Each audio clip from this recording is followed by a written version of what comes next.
ಮೊಸರು ಇತ್ತಾನೆ ಬಾಯಿ ಬರ್ಸ್ಕೊಳ್ಳಿ ಮೊಸರು ಮತ್ತೆ ಆ ಸಣ್ಣ ಕಥೆಯ ಬುಟ್ಟಿ ಆ ಚಿನ್ನ ದಂಡ ಆ ಕಣ್ಣ ಮೂಗು ಮುಟ್ಟಿ ಆ ಕೆನ್ನೆ ಮೇಲೆ ತಟ್ಟಿ. ಈ ಸಾಹಿತ್ಯ ಇನ್ನೊಮ್ಮೆ ಹೇಳಿ. ಈಗ ಆ ಕಣ್ಣ ಮೂಗು ಮುಟ್ಟಿ ಆ ಕಣ್ಣ ಮೂಗು ಮುಟ್ಟಿ ಆ ಕೆನ್ನೆ ಮೇಲೆ ತಟ್ಟಿ ಅವಣ್ಣ ಮನೆಗೆ ಮಂಗ ಮಾಡುವುದು ಸದಾ ಮಂಗ ಮನೆಗೆ ಮಂಗ ಮಾಡುವುದು.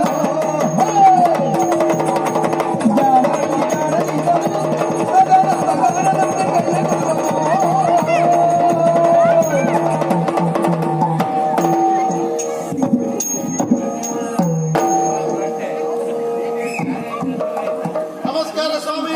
ನಮಸ್ಕಾರ. ಪರಿಚಯ ಆಯ್ತಾ? ಇಲ್ಲ. ಯಾಕೆ ಕಾಣ್ತಾ ಇದ್ದೇವೆ? ನೋಡಿದ್ರೆ ಹಾ, ಈಗಷ್ಟೇ ಯಾವುದೋ ಒಂದು ವಿಶ್ವವಿದ್ಯಾಲಯದಿಂದ ಹಾ, ಮಹೋನ್ನತವಾದಂತಹ ಪದವಿಯನ್ನು ಪಡೆದುಕೊಂಡು ನೇರವಾಗಿ ಮನೆಗೆ ಹೋಗಿ ಹಾ. ಆ ಅಂಗಿ ಒಂದು ಕಳಚೆ ಹಾಕೊಂಡು ಇಲ್ಲಿ ಬಂದೆ ಉಂಟು. ಅಂಗಿ ಕಳ್ಚಾಕಿ ಬಂದದ್ದು ಹೌದು.